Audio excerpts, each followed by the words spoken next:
Hoy les doy la más cordial bienvenida a este seminario semanal. El día de hoy tenemos a un invitado desde la ciudad de Mérida, ¿verdad? Que nos da muchísimo gusto recibir.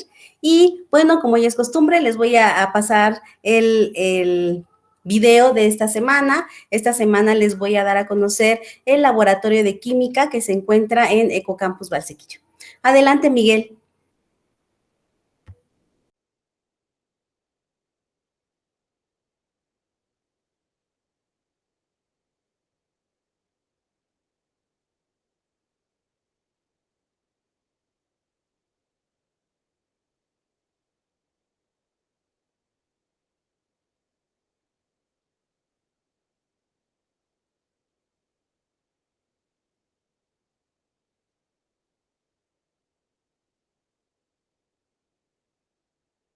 Miguel, al parecer hay un problema de audio. No podemos escuchar el video. No sé si lo pudieras repetir, por favor.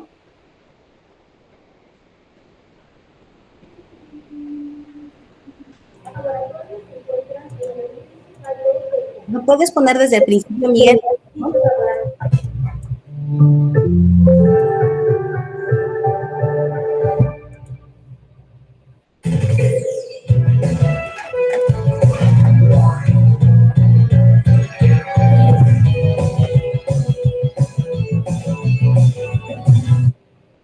Bienvenidos al Laboratorio de Química General.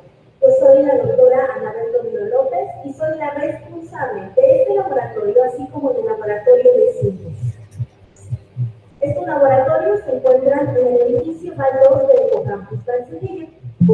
Dichos laboratorios son de uso común, lo que quiere decir que los investigadores, como los estudiantes, pueden hacer uso de estas instalaciones, de los reactivos, del material y de los instrumentos y equipos que se encuentran en él. Dichos laboratorios se inauguraron en el año 2017 y desde entonces se han ido equipando poco a poco con el fin de cubrir las necesidades de los usuarios. Actualmente los laboratorios se encuentran equipados con el material y el equipo necesario para que los estudiantes puedan realizar la parte experimental de sus proyectos de investigación. Además, se encuentran equipados también para llevar a cabo algunas prácticas en el área de docencia. El laboratorio de química está dotado con instrumentos de medición, como son balanzas analíticas, así como también instrumentos de medición volumétrica como micropipetas de diferentes capacidades. También contamos con un medidor de pH.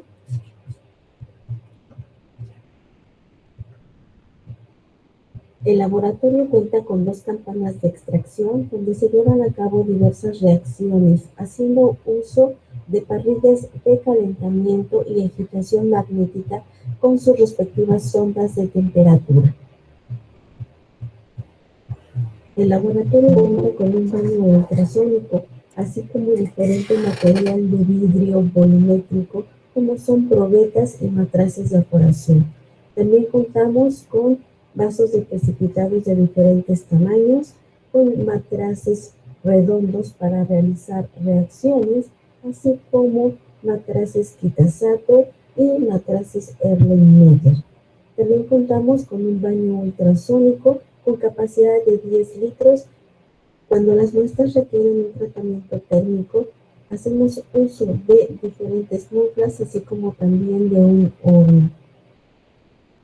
El laboratorio también está dotado con una caja de guantes con una lámpara UV, así como un equipo rotavapor para la evaporación y condensación de algunos solventes. Y por último, contamos con una centrífuga que alcanza las 20.000 revoluciones por minuto.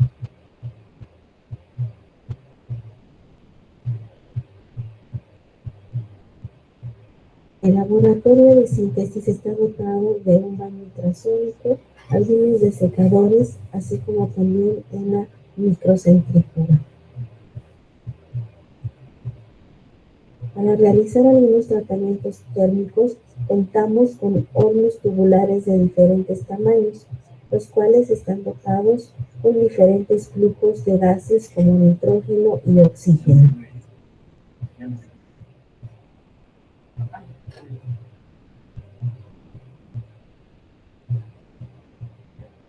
Contamos también con un equipo para agitación mecánica. Deseo que la información que les acabo de dar sea de gran utilidad para ustedes. No me resta más que invitarlos a que conozcan estas instalaciones y que hagan uso de todos los recursos y toda la infraestructura que la universidad ha creado para ustedes. Aquí los esperamos.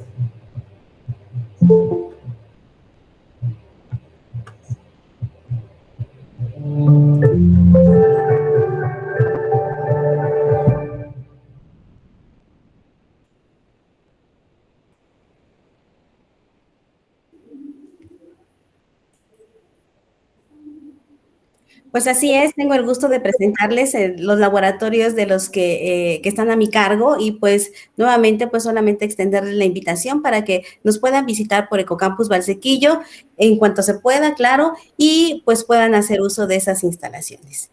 Bueno, pues sin más, vamos a presentar al doctor Miguel Ángel Ruiz Gómez. Él es nuestro invitado del día de hoy en el seminario y quisiera platicarles un poquito acerca de su reseña académica. Bueno, pues él cursó estudios de química industrial en la Facultad de Ciencias Químicas y la maestría en ingeniería ambiental en la Facultad de Ingeniería Civil, ambos en la Universidad Autónoma de Nuevo León. En enero del 2014 obtuvo el grado de doctor en Ingeniería y Ciencia de Materiales por la Universidad Autónoma de San Luis Potosí. Desde septiembre del 2014 se desempeña como cátedra CONACYT en el Departamento de Física Aplicada del CIMPESTAT Mérida. Es miembro del Sistema Nacional de Investigadores Nivel 1 desde el 2015 y a la fecha ha publicado 30 artículos en revistas internacionales indexadas en el JCR, 4 artículos en revistas nacionales y 3 trabajos como capítulos de libros para la Sociedad Mexicana de Hidrógeno. Ha realizado estancias de investigación en la Universidad de Prefectura de Osaka, Japón, y en la Universidad de Texas en San Antonio, Estados Unidos.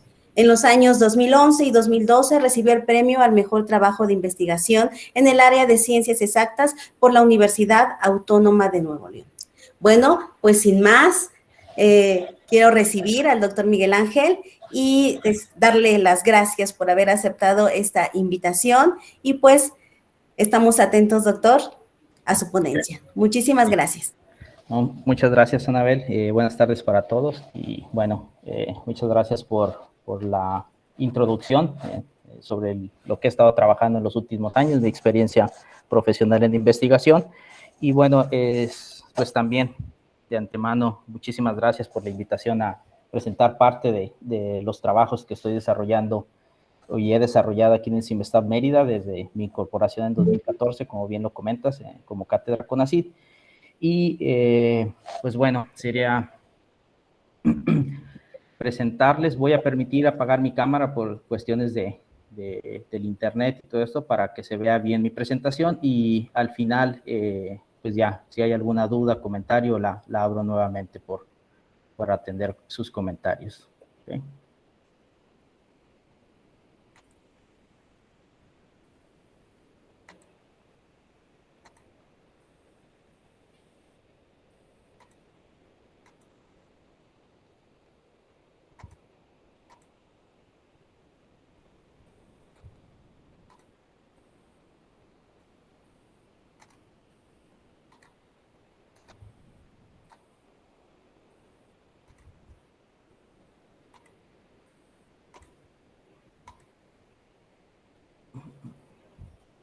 Ok, solamente me pudieran confirmar, por favor, que se vea. Sí, doctor, ya podemos apreciar su presentación. Ok, bueno, pues muchísimas gracias.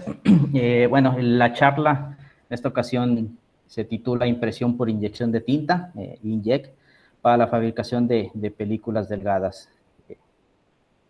Y bueno, el contenido en general que vamos a abordar el día de hoy es el fundamento de la técnica de impresión inkjet, un poquito sobre las generalidades y a qué se refiere esta alternativa como metodología de depósito, las principales etapas del proceso de impresión inkjet y hablar sobre los factores más importantes, algunos trabajos, parte de los trabajos desarrollados en este grupo, enfocados principalmente a lo que le llamamos tintas moleculares y tintas coloidales. Y pues al final un poco sobre conclusiones en general de esto, ¿no?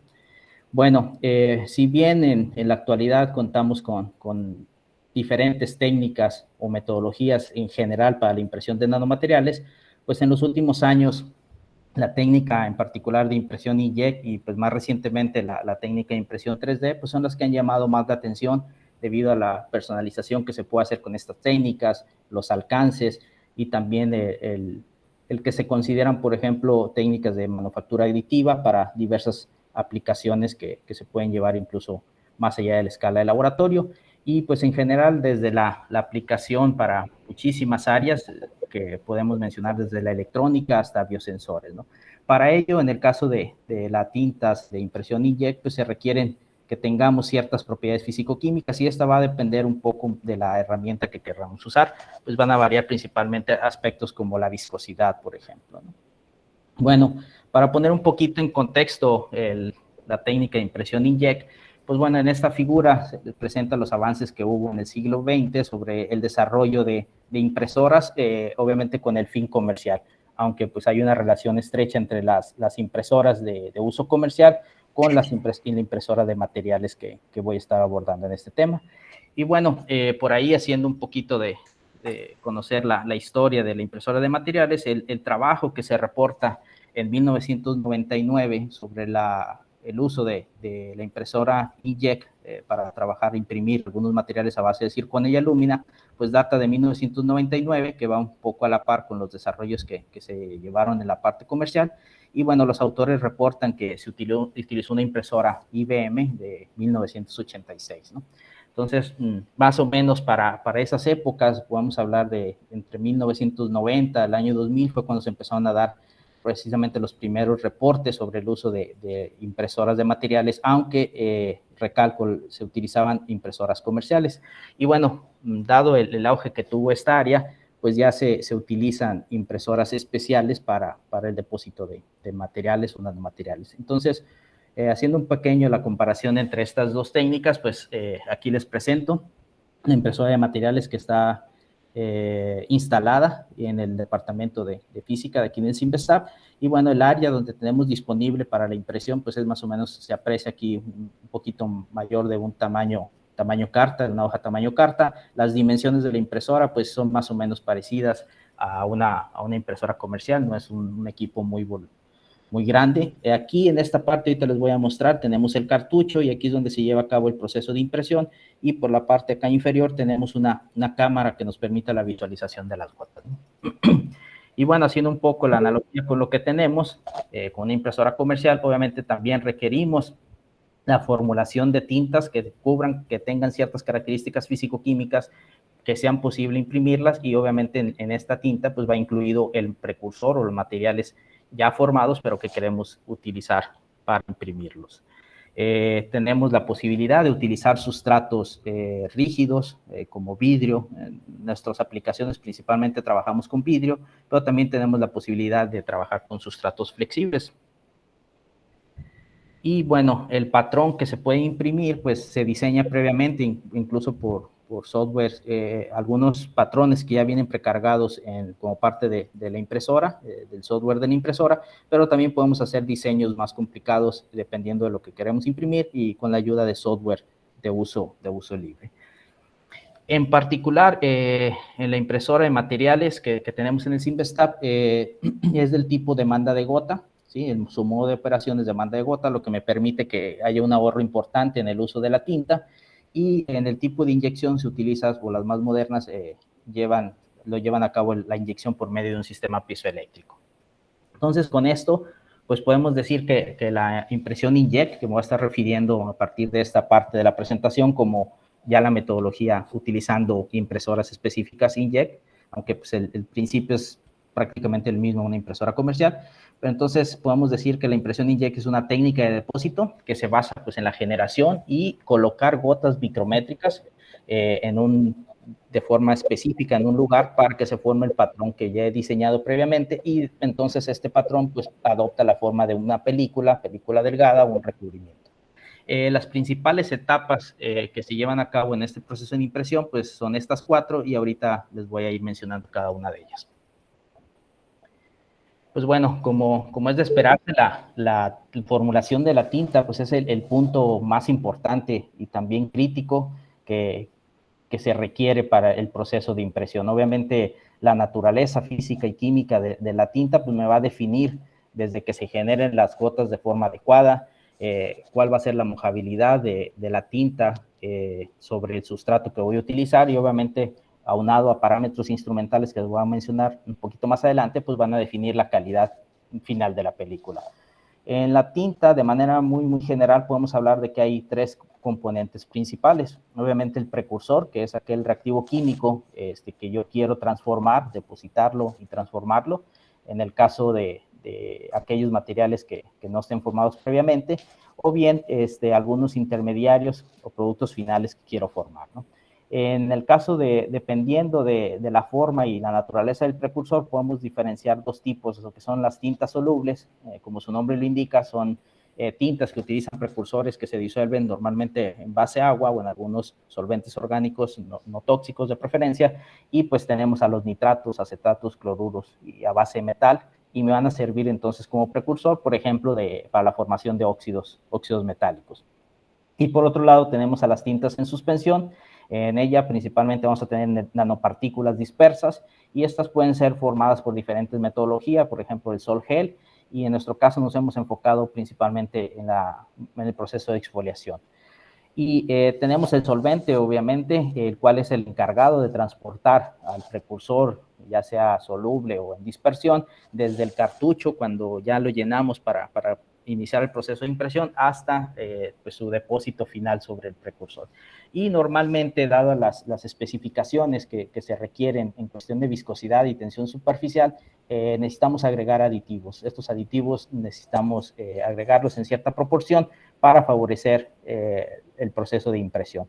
En el caso de solvente, es importante que se considere la compatibilidad, obviamente, que debe de tener tanto con el precursor y con los aditivos para que se formen tintas estables, pero también es importante la compatibilidad en términos con el cartucho, con la impresora. Es decir, tratamos de utilizar, en nuestro caso, solventes que no sean tóxicos, no sean muy corrosivos o muy dañinos para las diferentes partes, tanto plásticas del cartucho como las partes metálicas que se tienen en la impresora, ¿no?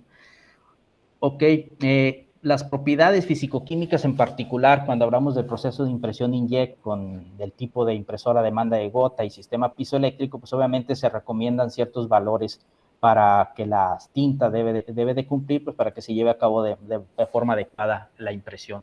En términos de viscosidad, se recomiendan valores desde 1 hasta 20 centipoise, aunque nosotros pues tratamos a veces de formular tintas que sean más o menos en el centro, de entre 10 centipoise más o menos, para tener una ventana más amplia de impresión.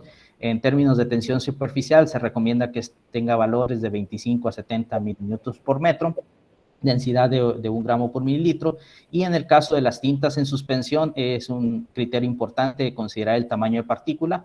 Esta se recomienda que sea menor de 400 nanómetros de manera general, debido a que se recomienda que se utilice suspensiones o dispersiones como tintas que tamaño de partícula sea de 50 a 100 veces menor con respecto al orificio o la boquilla por la cual va a salir la tinta, que normalmente ronda de aproximadamente 21 micras. También hay que tomar en cuenta que el punto de ebullición y la temperatura a la que vamos a transformar los precursores también en función del tipo de sustrato que vayamos a utilizar, y el pH pues se recomienda que no sea muy agresivo, entre 4 y 9 es lo más recomendable. Aquí les presento una fotografía de cómo se ve ya el cartucho armado con la impresora. Aquí está la parte eléctrica, las conexiones.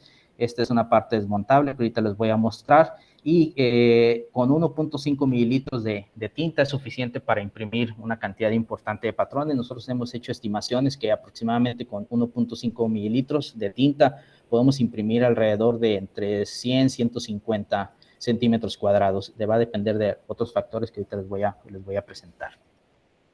En cuanto a la generación de las gotas, pues obviamente este se lleva en el cartucho. Aquí se les presento el cartucho desarmado. Aquí en la parte que trato de señalar están las 16 boquillas, por el orificio por donde va a salir la tinta, que tiene un diámetro del orden de 21.5 micras.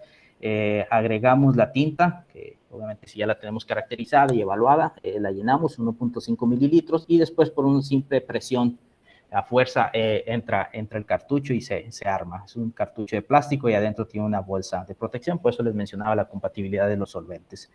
Y bueno, ya que tenemos armado el cartucho, en esta parte, les digo, de las boquillas, pues en nuestro caso es una impresora tipo piezoeléctrica, en donde el material piezoeléctrico es el encargado de generar los impulsos por medio del voltaje que se le aplica, y forzamos a que la tinta salga a través del orificio.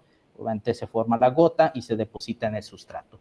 Aquí en esta etapa de la generación de las gotas también es importante la viscosidad y tensión superficial. Pensemos en la influencia que va a tener si el líquido es muy viscoso, bueno, la tinta es muy viscosa o no lo es, o si tiene una mayor tensión superficial, va a afectar principalmente en la formación y estabilidad de las gotas.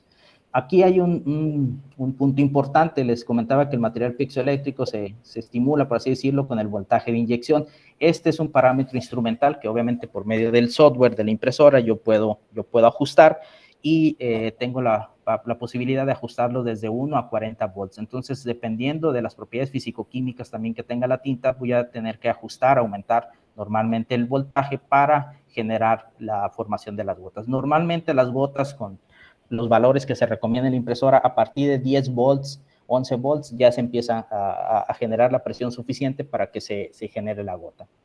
Pero también hay que tomar en cuenta que conforme aumento el voltaje, aunque técnicamente yo lo puedo aumentar hasta 40 volts, también va a haber una influencia en la velocidad de las gotas. Entonces hay que también tener un poco de cuidado, porque se recomienda que la velocidad de las gotas, ya cuando salen de la boquilla, tengan un valor de entre 6 y 10 metros por segundo.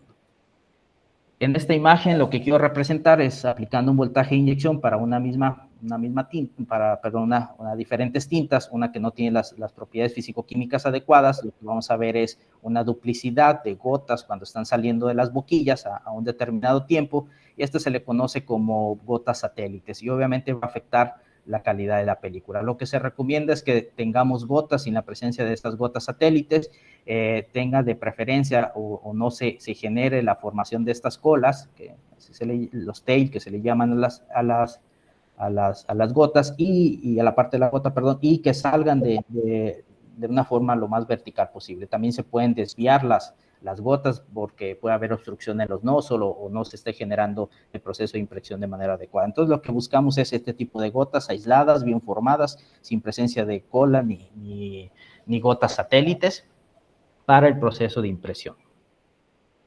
Respecto a la formación del patrón, como les mencioné, el patrón que queremos imprimir, o la película o recubrimiento que queremos formar, pues se va a diseñar previamente por medio de los patrones que ya están precargados en el software de la computadora, de la impresora, o bien pues yo puedo hacer mi diseño por ayuda lo puedo hacer en PowerPoint, después lo paso a un JPG, a TIFF, y de manera automática y trae una forma de exportarlo o importarlo hacia el software de la impresora, y podemos imprimir sin ningún problema. Pero bueno, quería mencionarles la forma en que se lleva a cabo la impresión es a través de líneas en direcciones X y Y. Entonces, por ejemplo, si queremos formar un patrón de, no sé, 5 centímetros, 1 centímetro, lo que va a estar haciendo la impresora, tal cual como nuestra impresora comercial, va a empezar a imprimir en la dirección X, después termina y se pasa en la dirección Y, y así sucesivamente hasta cumplir con el número de líneas que me permita formar el patrón de interés. Aquí hay una cuestión importante.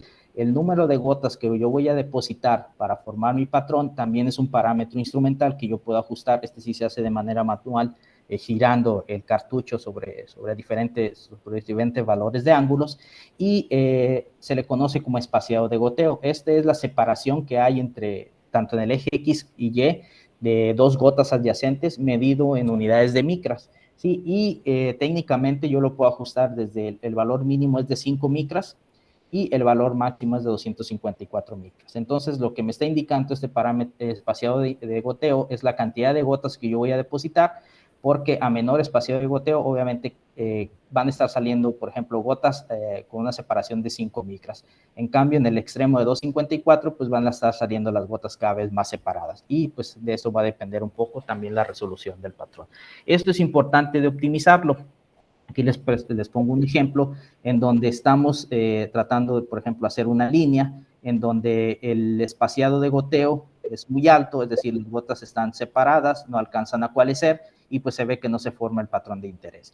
Llega a un valor intermedio, en este caso, donde se alcanza a ver que ya formamos el patrón de interés, las gotas ya están totalmente unidas o ya coalescieron, ya formaron un patrón de una forma regular, pero si me paso en la cantidad de gotas que estoy depositando, pues puede ser que deforme el patrón de interés y obviamente perdemos pues calidad en la naturaleza, en la naturaleza del patrón impreso.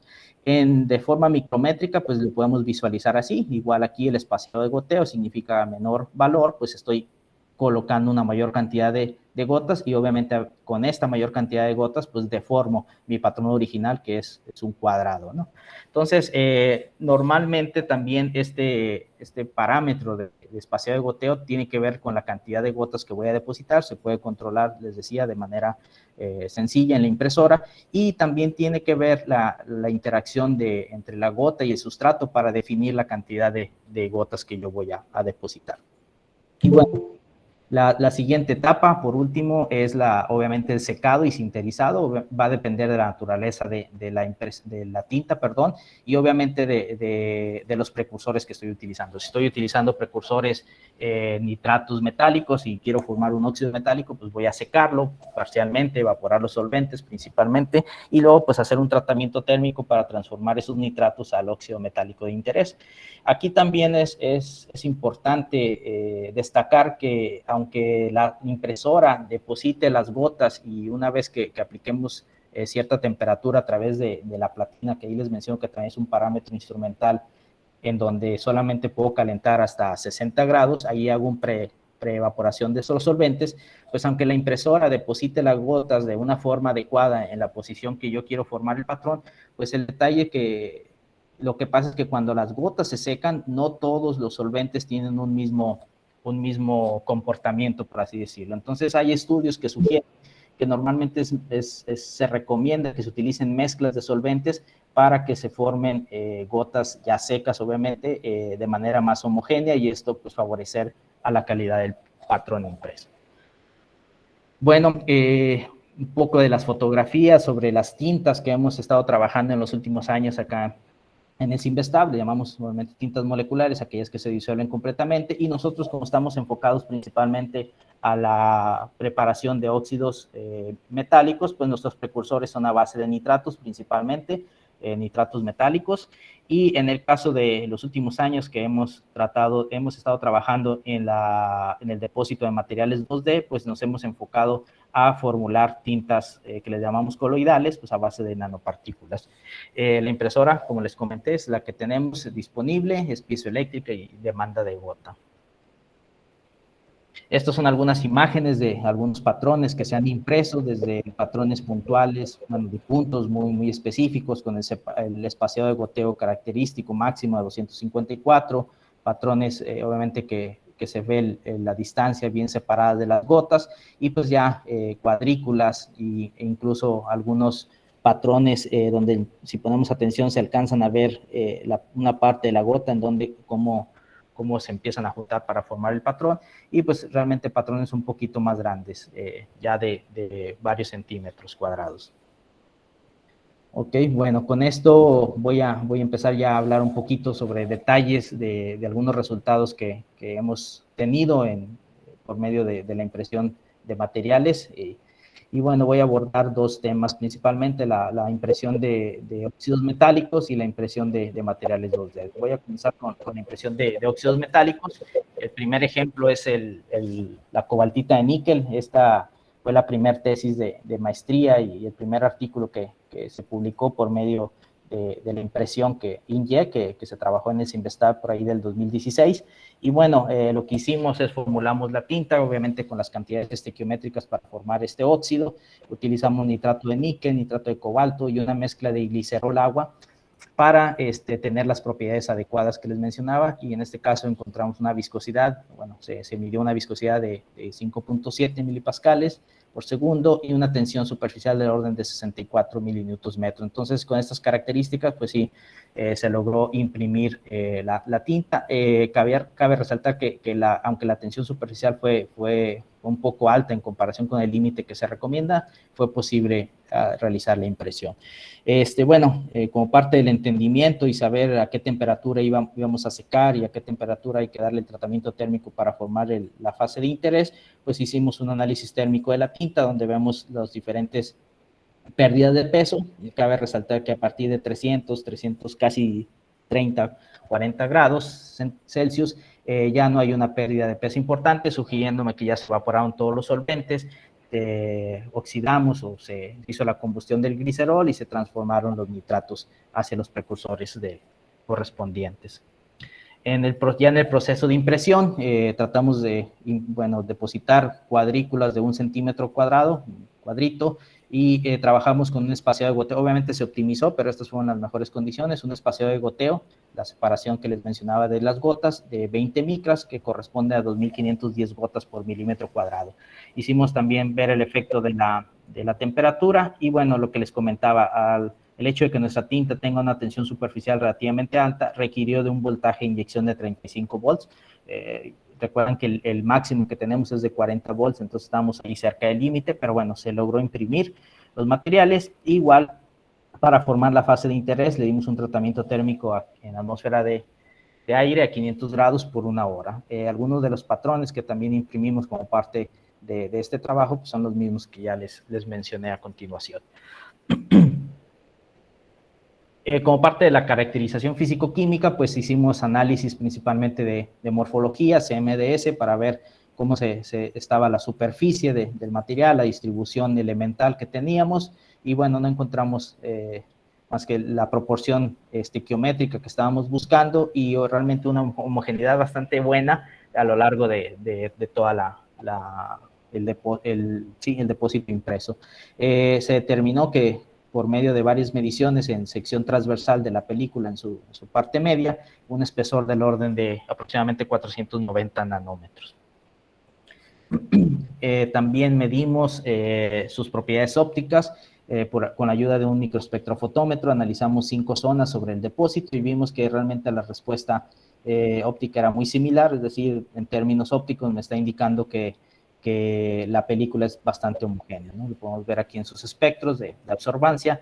Y bueno, como parte de la investigación hicimos análisis fotoelectroquímico para ver la respuesta de este material al ser excitada con luz solar. Sin embargo, no vimos una respuesta que nos convenciera e incluso vimos por ahí algunos detalles, por lo que, bueno, para darle la aplicación a este material, pues decidimos evaluarlo como un material electrocatalizador.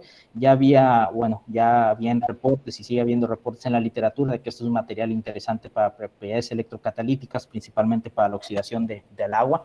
Y bueno, como hicimos el proceso de impresión de este material sobre un vidrio conductor, el FTO, pues hicimos el análisis de propiedades electrocatalíticas y bueno, realmente vimos una señal interesante, a pesar de que se depositó sobre vidrio conductor, pues la señal que se obtiene y la eficiencia fue bastante importante y comparable con materiales depositados con otras metodologías, ¿no? En otro trabajo un estudiante de maestría, él pues se quiso orientar a la parte de la impresión, pero su interés principalmente fue ver el efecto que tenían los aditivos en la formulación de la tinta y obviamente en las propiedades finales de la película. Entonces, para ello se trabajó en la impresión del óxido de níquel se formularon 3 tintas utilizando como precursor el nitrato de níquel. En la primera de ellas, que tomamos como referencia, es una mezcla de solventes de dietilenglicol agua al 50%, que es la tinta 1, para tenerla también con fines de comparación. En la tinta 2 y tinta 3, respectivamente, agregamos ácido cítrico y la urea para ver cuál rol jugaban estos aditivos en las propiedades físico-químicas de las tintas.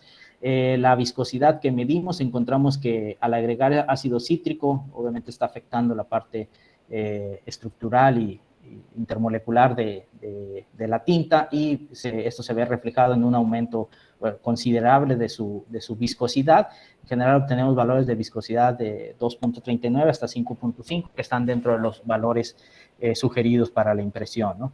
Lo que les comentaba, de que en la impresora tenemos una cámara adaptada para ver la caída de las gotas, pues con eso se logró la visualización de las gotas. Vemos que también se forman gotas estables sin presencia de gotas satélites, y con la distancia recorrida en el tiempo determinado se calculó la velocidad que tenían cada una de las tintas. Y bueno, si bien estamos por encima del valor recomendable de 10 metros por segundo, pues las tintas se pueden imprimir sin ningún problema, y no vimos alguna influencia importante.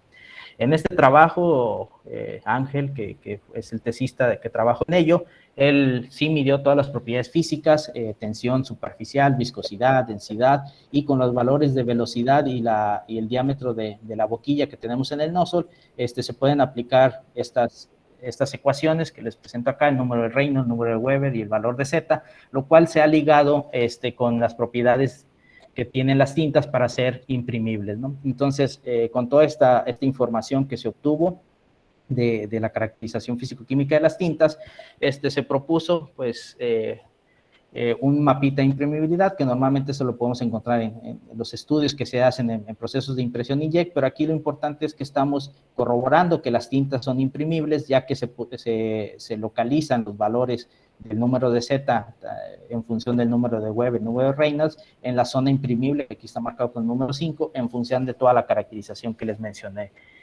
anteriormente. Entonces, con esto solamente de forma numérica estamos corroborando que pues, las tintas son imprimibles, y que el proceso de impresión pues, se va a llevar sin ningún problema, ¿no?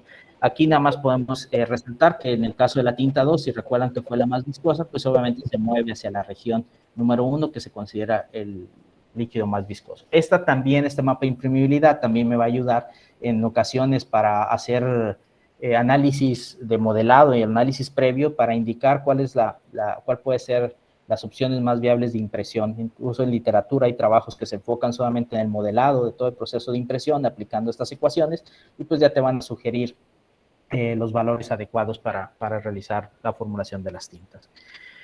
Continuando con la investigación, se hizo el análisis del ángulo de contacto, y vemos que la presencia de aditivos favorece la disminución del ángulo de contacto, es decir, tenemos una mejor mojabilidad, en este caso sobre un sustrato igual de FTO, y con ello lo que quisimos también analizar fue la influencia del espaciado de goteo sobre el proceso de impresión. Trabajamos con un voltaje de inyección de 20 volts, la temperatura fue de 40 grados, la temperatura de la platina, para hacer un presecado del material impreso. Después dimos un secado a 150 grados y un tratamiento térmico a 350 grados por 1 hora para ya solidificar, por así decirlo, el material depositado.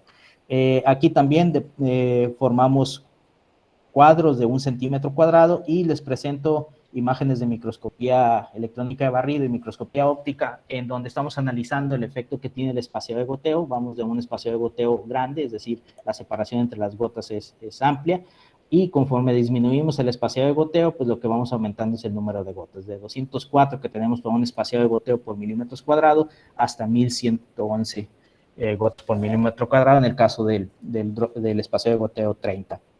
Entonces, lo que observamos es que si tenemos un ángulo de contacto mejor, es decir, estamos favoreciendo la mojabilidad de la tinta, necesitamos una menor cantidad de gotas, en este caso 400 gotas por milímetro cuadrado, para formar ya el patrón que deseamos, ¿no? En el caso de cuando tenemos un ángulo de contacto mayor, es decir, en este caso la tinta 1 de 49, las gotas para un espaciado de goteo de 50 micras apenas empiezan a aparecer, pero no en todo el patrón, en algunas zonas. Entonces, esto nos indicó que también podemos, de cierta forma, modular la cantidad de gotas que queremos depositar, agregando aditivos que tienen una influencia en el ángulo de contacto. También lo que se observó es que si yo sigo aumentando el número de gotas, es decir, disminuyendo el valor de drop spacing, lo cual a veces solemos hacer porque queremos mejorar la calidad de depósito, pues puede ser contraproducente, ya que saturamos nuevamente el patrón y pues ya lo deformamos, por así decirlo, ¿no? Continuando con la caracterización que hicimos de SEM, ahí están las tres impresiones, bueno, las 3 películas, obviamente se imprimen pues varias para tener reproducibilidad, tener un control. Por ahí les muestro fotografías representativas de las impresiones utilizando las respectivas tintas. Aquí ya se tiene un tratamiento térmico a 550 grados por 1 hora para formar la fase de óxido de níquel, y al menos en la superficie de estas películas, el análisis de SEM, pues no vemos una diferencia importante sobre el aditivo, ¿no? Obviamente en ocasiones se alcanzan a ver algunos fisuras o algunos cracks, debido también aquí tiene que ver por la rugosidad que presenta el FTO. No es un sustrato que sea muy regular, entonces todo este patrón se va repitiendo, por así decirlo. En algunas zonas sí se puede identificar. Y respecto al espesor que encontramos, aquí lo importante es que se hicieron 5 impresiones, es decir, se depositaba la primer cuadrito de 1 centímetro cuadrado, lo dejamos hacer un presecado a 50, 100 grados, y luego volvíamos a imprimir. Así lo hicimos de cinco forma consecutiva, cinco veces, y pues los espesores que se lograron medir, en el caso de la tinta 1, que si recuerdan fue la que se depositó con la mayor cantidad de gotas, alcanza valores de 155, y en el caso de las otras tintas 2, tinta 2 y tinta 3, con la presencia de aditivos, y que requirió de una menor cantidad de gotas, pues los espesores que se obtienen son relativamente más bajos, ¿no? El otro caso que les quiero presentar de óxidos metálicos es también un trabajo de Ángel Samos, en el cual estamos depositando la cobaltita de cobre. Utilizamos los precursores, nitrato de cobre, nitrato de cobalto, y aquí ya cambiamos un poco la formulación de la tinta también para explorar nuevos sistemas y nuevas formulaciones. Trabajamos con agua, dietilenglicol y la presencia de un surfactante, etilenglicol monobutyléter. Este es físicamente la tinta del color que se observa, y trabajamos en la optimización de parámetros, principalmente el voltaje de inyección desde 10 hasta 20 volts, y el espaciado de goteo, que siempre pues, es importante, como ya lo vimos. El análisis de SEM bajo condiciones de impresión de un voltaje de inyección de 20 volts, una temperatura de la platina de 40 grados y un tratamiento térmico de 600 grados por 1 hora para formar la fase de interés, pues lo que observamos es que lo que veamos más o menos vimos la correlación, ¿no? Si saturamos con una cantidad de gotas grandes, es decir, un espacio de goteo pequeño, pues se deforma de cierta forma el patrón. Si depositamos una cantidad de gotas menor con respecto al que les menciono, pues a veces se forman no del todo bien el patrón, algunas zonas incluso quedan sin recubrir, y pues aquí en este caso encontramos que el valor más adecuado es de 25 micras, 1608 gotas por milímetro cuadrado, y el análisis superficial pues no me muestra alguna diferencia importante. Aquí sí lo que se observan son la formulación de nanopartículas más pequeñas, no son tan homogéneas en tamaño si los vemos de manera comparativa. Pero bueno, y lo importante aquí es también que por medio del espacio de goteo, y obviamente podemos controlar el espesor. Los espesores oscilaban desde 180 más o menos hasta casi 815 nanómetros en función del espacio de goteo, que como les repito, pues es la cantidad de gotas que estoy depositando. Como parte de la caracterización, pues que hicimos a este material, confirmamos que obviamente no se forma, bueno, por cuestiones de estequiometría no alcanzamos a formar el óxido de interés tal cual, pero sí con una estequiometría muy parecida, que es cobre 0.92, cobalto 2.08, que prácticamente es la estequiometría que estábamos buscando, ¿no? Y bueno, también hay un efecto, obviamente como deposito mayor gotas, pues la señal de difracción de rayos X, los picos característicos, pues se van a ver en mayor proporción, y en todos los casos encontramos una fase adicional, una pequeña cantidad del óxido de cobre en todas las muestras. Para el caso se caracterizaron obviamente todos los depósitos con los diferentes valores de espacio de goteo que les menciono, pero el que presentó los mejores resultados pues fue que se trabajó con 25 micras. Igual hicimos el análisis por un microespectrofotómetro en 3 zonas, en las esquinas y en el centro de la película, y vemos que más o menos no es tan heterogénea desde el punto de vista óptico la formación del patrón, ¿no?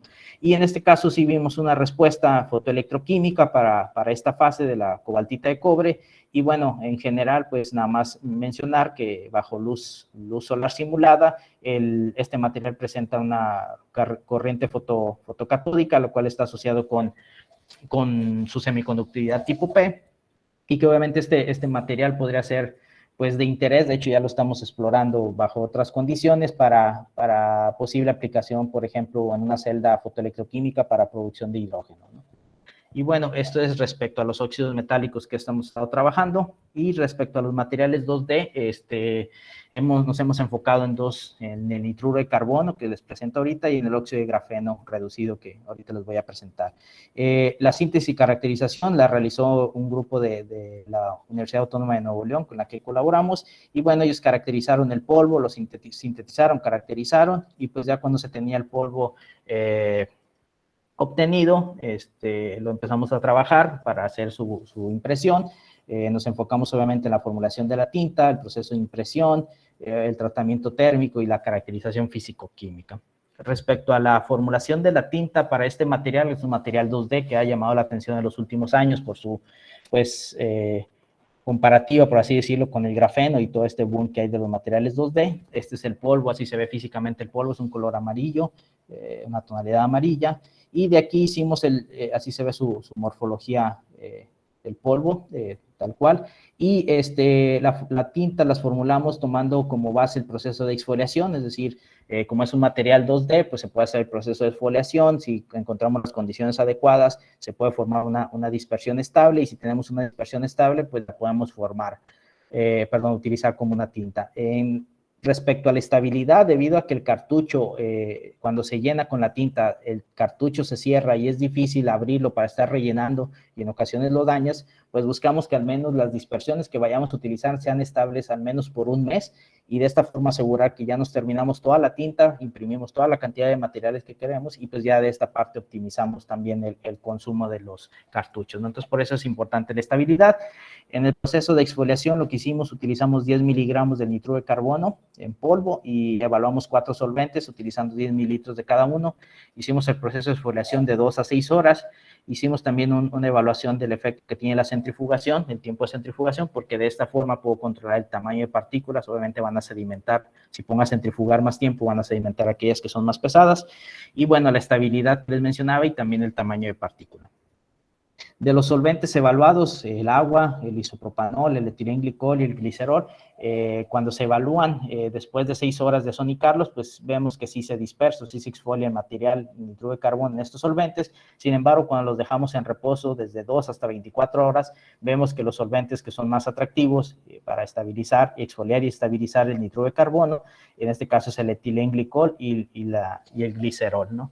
Tratando de analizar sus propiedades físicas y correlacionarlo con la estabilidad que observamos, pues quizá vemos que la viscosidad tenga un factor importante, pero esto sería principalmente en la estabilización, en la estabilidad de las tintas, más no en el proceso de exfoliación, ¿no? Entonces lo que vimos y encontramos por ahí una correlación con una teoría bien conocida que se llama la teoría de Hansen, que en términos químicos lo que nos dice es lo similar disuelve a lo similar. Entonces esta teoría se ha adaptado también para buscar explicación al proceso de exfoliación de algunos materiales 2D. Entonces vimos que realmente los parámetros de Hansen reportados para el nitruro de carbono y aquellos para los solventes utilizados más o menos coincidían, ¿no? En que son similares. Entonces el hecho que les mencionaba, similar disuelve a lo similar, pues podía explicar porque hay esa afinidad de los solventes y el proceso de exfoliación y estabilidad, en particular con el etilenglicol y el glicerol. Entonces, estos dos solventes fueron los más adecuados. Sin embargo, de estos dos, el glicerol tiene una viscosidad muy, muy, muy alta, ¿no? Entonces, si recuerdan, tenemos que nada más la viscosidad permitible hasta para imprimir es por ahí del rango de 20 centipoise, entonces se salía completamente del rango y por eso elegimos al etilenglicol porque tiene los valores de viscosidad, tensión superficial adecuada para imprimir. Pero antes de hacer el proceso de impresión, pues queríamos evaluar la estabilidad y el tamaño de partícula de estas dispersiones, ahora tomando en cuenta 1 hora y 2 horas de centrifugación, y vemos el tamaño de partícula, como es de esperarse en función de tiempo, tiende a disminuir conforme aplicamos esto en un baño ultrasónico, y cuando tenemos o hacemos 1 hora de centrifugación, el tamaño de partícula ya cumple con los requisitos evaluados, pero tenemos una distribución de tamaño de partícula promedio de 338 nanómetros, su potencial Z es de 41, bueno, y la concentración de 0.23 miligramos por mililitro. Pero al aplicar las 2 horas de centrifugación, vemos que bajamos considerablemente el tamaño de partícula remanente que queda, por lo que les mencionaba que estamos sedimentando más partículas grandes y quedan las más pequeñas en dispersión, y esto se observa con el DLS que les presento, en donde logramos obtener un tamaño de partícula de 263 nanómetros y la concentración no se ve muy afectada baja solamente a 0.18 miligramos por mililitro. Entonces escogimos esta dispersión como la óptima. Ahora sí ya llenamos el cartucho, continuamos con el proceso de impresión, evaluamos cómo se observan las gotas cuando se están imprimiendo. Se calcula un valor de 6.8 metros por segundo, que va de acuerdo a lo que se sugiere, y ya para el voltaje, para el proceso de impresión, trabajamos con un voltaje de inyección de 18 volts, un espacio de goteo de 40 micras y la temperatura de la platina 60 grados. Y aquí les presento las imágenes de los depósitos logrados. Este es sobre vidrio tipo portaobjetos, vidrio normal, no es vidrio conductor, y después de depositar 10, 20 y 30 impresiones.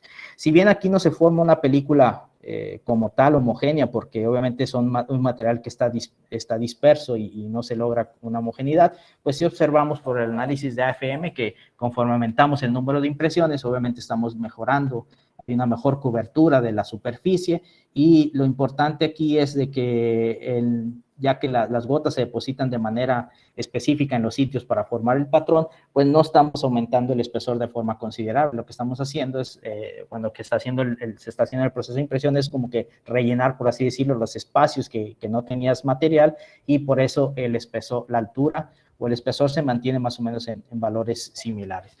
Esto lo corroboramos por análisis de SEM, y obviamente vemos que a mayor número de impresiones, pues obviamente hay una mayor cobertura del sustrato. El UV-Vis igual nos corrobora la absorbancia, estamos aumenta la absorbancia conforme el número de impresiones, y el corte transversal de las películas que se imprimieron, pues también me revela que realmente no hay una variación importante en el espesor a lo que se esperaría conforme estamos aumentando el número de impresiones, ¿no? La aplicación que le dimos a este material, también con la ayuda del grupo de allá de Nuevo León, pues fue el sensado de iones plata. Este material es un semiconductor, absorbe más o menos a 350 nanómetros y presenta fluorescencia a 435 nanómetros, pero en la presencia de metales que coinciden con su proceso de excitación, pues se da el proceso de quenching. Entonces lo que me va a indicar es que si yo veo una disminución en la respuesta de fluorescencia, pues lo puedo relacionar con la cantidad de iones plata que está presente, ¿no? Evaluamos solamente la de 20 y 30 impresiones, la de 10 no nos dio una respuesta favorable, y pues aquí vemos obviamente que la diferencia cuando tengo mi solución, el proceso de impresión y la solución sin y con plata, ¿no? Y esta disminución obviamente nos puede ayudar y nos sirve para determinar incluso el límite de detección que tenemos para este material. Y pues bueno, esto abre la posibilidad de utilizar dispositivos, utilizar este sistema también como dispositivos sensores principalmente de metales pesados, tóxicos en aplicaciones ambientales. Y bueno, el último caso es la impresión del óxido de grafeno reducido. Aquí también hicimos desde la formulación de la tinta todo el proceso que ya les platiqué. En este caso, trabajamos con un óxido de grafeno reducido comercial, no lo sintetizamos, hacemos el proceso de exfoliación en presencia de isopropanol, y evaluamos la influencia de que tiene diferentes contenidos de PVP para que me ayude a estabilizar el material, ¿no? Así es como se ve el RGO comercial. Aquí se ve el material 2D característico. El tiempo el proceso de exfoliación también lo llevamos por diferentes horas, la centrifugación y la estabilidad de la tinta formulada. Pues bueno, aquí de manera general lo que les menciono es que no vimos un efecto de que si era favorable seguir agregando mayor PVP para estabilizar la partícula, incluso en el tamaño de partícula de la dispersión. Y pues bueno, nos quedamos con aquella dispersión que se formó al 5%, bueno, agregando 5% de PVP y 8 horas de exfoliación. Con eso obtenemos una dispersión que es estable. Analizamos el potencial Z a diferentes tiempos y nos quedamos con esta dispersión como la más estable. Tiene una concentración de 0.03 miligramos por mililitro, es una concentración relativamente baja, pero bueno, se logró hacer el proceso de impresión. Aquí les presento igual las fotografías donde evaluamos la formación de las gotas. Aquí trabajamos con un voltaje de inyección de 13 volts. Aquí sí tuvimos que disminuir el espacio de goteo para favorecer la cobertura del sustrato. Ahí bajamos hasta 10 micras, es decir, 10,000 gotas por milímetro cuadrado. Y exploramos el número de impresiones desde 3 a 10 y el tratamiento térmico principalmente para ver la influencia del PVP remanente que quedaba, ¿no? Hicimos análisis Raman, analizamos y se observó obviamente que conforme aumenta el número de impresiones veo una respuesta, una mayor señal o una señal más definida, obviamente asociado con la cantidad de material que estoy depositando, y pues realmente en el efecto de la temperatura normalmente lo veo en la relación del índice D y el índice G, que está relacionado con los defectos que se generan, ¿no? Por XPS corroboramos que a 400 grados ya no hay presencia de carbono, y también vimos que las funcionalidades, características y que nos importaban del óxido de grafeno reducido se mantienen a los diferentes tratamientos térmicos ya de nuestras películas impresas. El análisis por SEM corrobora, obviamente, lo que les había mencionado. Aumentamos la temperatura, estamos eliminando PVP y pareciera que estamos eliminando parte del recubrimiento que se tiene, que formaba prácticamente parte del PVP, pero nos quedan todas estas manchitas, por así decirlo, pues es material de RGO que está depositado. En algunos casos se alcanza a ver allí algunas pequeñas láminas, obviamente de tamaño muy, muy pequeño, ¿no? Evaluamos su transparencia y pues también lo que era de esperarse a 400 grados, ya que eliminamos el PVP, pues tenemos una mejor transparencia de este material. Aquí nos llamó la atención para una posible aplicación en celdas solares. Yo no soy especialista en celdas solares, pero bueno, en el grupo colaboramos ahí para evaluar el RGO impreso como parte de un contraelectrodo, una celda de dióxido de titanio sensibilizados con tinte, y el resultado más importante lo obtenemos cuando eliminamos por completo el PVP y pues alcanzamos una eficiencia que pues, ronda por ahí del 85-87% en comparación con el platino. Entonces pues es un resultado bastante interesante, lo cual nos indica que podemos en cierta forma sustituir el platino en alguna celda de este tipo, ¿no? También se hizo un análisis de la estabilidad, esto haciendo diferentes ciclos de óxido reducción en el electrolito que estaba trabajando, y pues no se ve un cambio importante, lo que me sugiere también que el material, en este caso el RGO, es bastante estable químicamente ante el electrolito que se trabaja, y también se mantiene una buena adherencia durante cuando ya está operando la celda solar, ¿no?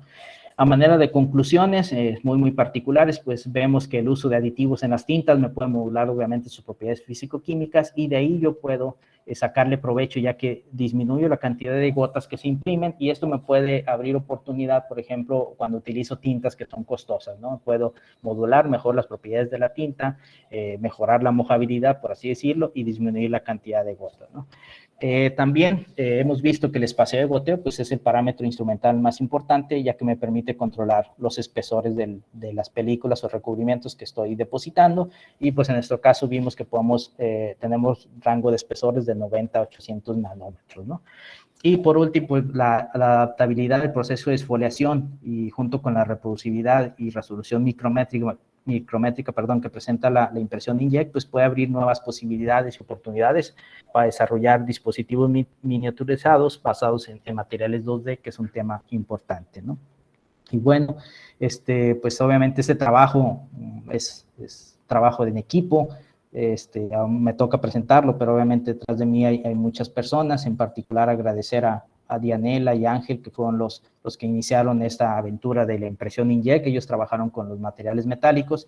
Después la doctora Rocío, durante su estancia postdoctoral, colaboró para la impresión de los materiales 2D, del óxido de grafeno reducido y del nitruro de carbono, y pues con el apoyo de colegas del CIMBESTAB, del doctor Fionel Rodríguez en la parte química, y del doctor David Ijerco en la parte ya de aplicaciones de celdas solares, y pues también la colaboración con investigadores de la Universidad de Nuevo León en la síntesis del nitruro de carbono y su aplicación como sensor, ¿no?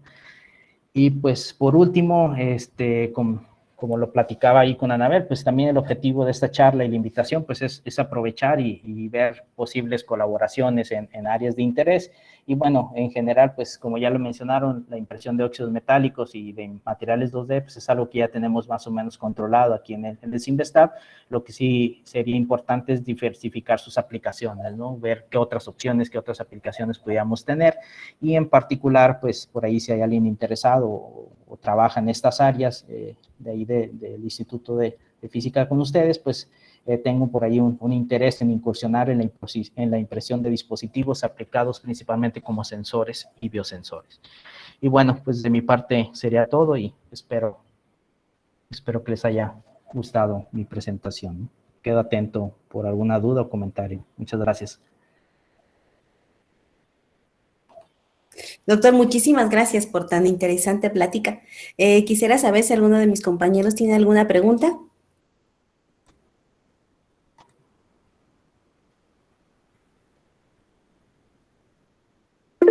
Adelante, doctor Silvain, perdón.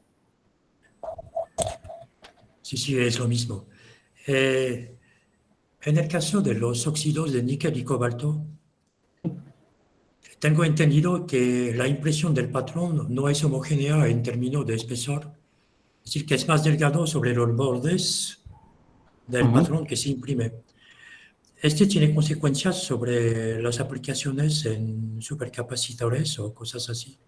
Bueno, efectivamente, como lo comenta doctor, en los bordes es donde se da el efecto que se le conoce como coffee ring, la mancha del café, ¿no? Es donde, por ejemplo, cuando dejamos caer una gota de café en la periferia, es donde precisamente hay esos bordes. Y efectivamente, nosotros lo que hacemos, tratamos cuando hacemos el corte transversal, no nada más de la película la cobaltita de níquel, sino en todos, tratamos de la medición del espesor se haga principalmente en toda la zona media, ¿sí? Para tener un valor apropiado. Lo que, bueno, no apropiado, sino representativo de la zona media, porque para las aplicaciones que nosotros hemos hecho de electrocatalizador y de fotoelectroquímica, como analizamos solamente una parte en el centro, pues consideramos o tomamos como un primer prerequisito, por así decirlo, pues que esa zona sea lo más homogénea posible. Pero, como bien lo comenta, lo que también hemos visto es, si jugamos con la presencia de aditivos y si jugamos con la formulación de la tinta utilizando varios solventes, se puede suprimir este efecto del borde y efectivamente se pueden obtener películas un poquito más homogéneas, ¿no? Sería cuestión de hacer un estudio quizá más detallado de ver qué tanto espesor puede variar en los bordes, pero yo creo que no hay, si trabajamos de forma con los solventes adecuados y optimizamos un poquito el proceso de impresión, yo creo que lo podemos minimizar, ¿no? En el caso de la aplicación, por ejemplo, en supercapacitores, bueno, en particular nosotros no trabajamos con en esa aplicación, no podría responderle, pero le digo, en lo que nosotros trabajamos, al menos en la parte central, que es donde hacemos el análisis electrocatalítico, fotoelectroquímico, pues ahí tratamos de que obviamente sí consideramos que sí es bastante homogéneo, y obviamente cuando hacemos el corte transversal y lo vemos por SEM, pues obtenemos valores, pues obviamente con una variación quizá de 40, 50, 60 nanómetros, pero creemos que es bastante bueno, ¿no? Y luego, cuando hablan de poner 10, 20 o 30 impresiones, son, por ejemplo, 30 impresiones sucesivas. Ok. O sea, haces una, la segunda, la tercera, hasta Okay. la última.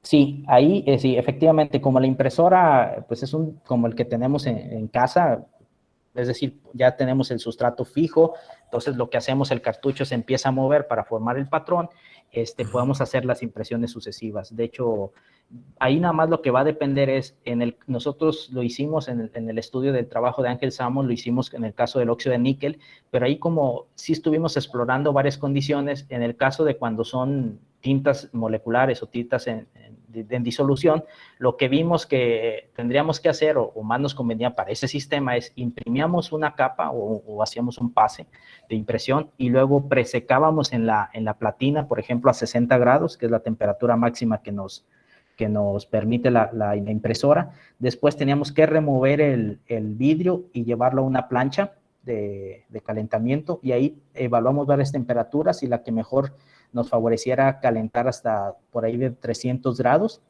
Después quitábamos 5 minutos, quitábamos el vidrio, lo volvíamos a colocar en la impresora y ya hacíamos ese nuevo pase, ¿no? Ahí sí el problema, bueno, no el problema, el detalle, porque vimos que realmente lo que nos convenía era seguir primero secando y luego seguir depositando gotas, porque si no secamos o le damos un proceso previo de sinterizado, pues lo que va a pasar es que vamos a acumular agua, se va a formar como si fuera un charco, y pues ya no se deforma el patrón. En el caso del nitruro de carbono, cuando hicimos hasta 30 impresiones, ahí como el material estaba disperso en una mezcla de dietilenglicol, ahí lo que hicimos fue precalentamos a 60 grados, y ese precalentamiento a 60 grados, como el punto de ebullición del etilenglicol es creo que menor de 300 grados, pues ayudaba ese precalentamiento a 60 grados y ahí no fue necesario llevarlo a una plancha adicional. Todo se hizo en la impresora, calentamos a 60 grados, me parece, por ahí de 2 minutos y volvíamos a imprimir. Entonces, va a presentar, ahora sí que va a depender de que si muevo o caliento en la impresora o tengo que calentar en una manta o una planchita de calentamiento, va a depender de la naturaleza de la tinta. Bueno, muy interesante, gracias. No, muchas gracias por sus preguntas, comentarios. ¿Alguna otra pregunta? Doctor, en el proceso de exfoliación de estos materiales, ¿las características del baño ultrasónico que se utilizan son específicas? ¿O hay alguna variación en este proceso? ¿Y cuál sería? Ok, no, muy buena pregunta. Mira, nosotros revisando literatura y obviamente para trabajar a escala laboratorio, porque pues, el proceso de exfoliación lo puedes llevar incluso a escala ya un poco piloto, incluso industrial, las opciones son trabajar con un baño ultrasónico tal cual como el que tenemos en el laboratorio. No sé si por ahí les puse la fotografía, es un Benson normalito. Creo que la frecuencia que trabaja son 40 kilohertz, si mal no recuerdo, pero vaya, es un bañito que tenemos en cualquier laboratorio de química, ¿no? Y la otra opción es hacerlo por medio de una punta ultrasónica, que en nuestro caso en el Simvestab teníamos esas dos opciones, pero nosotros decidimos hacerlo con el baño ultrasónico para poner una mayor cantidad de viales de una misma forma y me permitiera hacer varias... que fuera a hacer varios experimentos a la vez para tener un análisis más representativo. Entonces, prácticamente el proceso de exfoliación, así para concluir, lo puedes hacer incluso ahí con los baños ultrasónicos que presentaban ustedes en el video, ¿no? Lo importante ahí, principalmente en el proceso de exfoliación, es la afinidad con el disolvente o el solvente con el que vas a exfoliar y el tiempo de sonicado. Eso es lo más importante en ese proceso de exfoliación. Muchas gracias, doctor. Pues si no hay ninguna otra pregunta, doctor, pues solamente me queda agradecerle infinitamente el que haya aceptado nuestra invitación y les pido a nuestros compañeros que por favor abran sus micrófonos y pues le brindemos un fuerte aplauso al doctor por su participación. Muchísimas gracias y esperemos conocernos personalmente en el futuro. Gracias. Doctor, muchísimas gracias por acompañarnos en este día y bueno, pues sin más, quiero agradecerles también la participación de cada uno de ustedes y pues nos vemos el próximo viernes. No olviden el próximo martes también el seminario de estudiantes y bueno, si alguno tiene algún otro comentario para el doctor, con mucho gusto, pues tengo su contacto, su correo de contacto y entonces podemos establecer esa comunicación. Doctor, muchísimas gracias. Claro. No, al contrario, y muchas gracias por la invitación a este seminario tan importante, ¿no? Muchas gracias. Hasta luego. Gracias a todos. Que estén muy bien. Bonito fin de semana.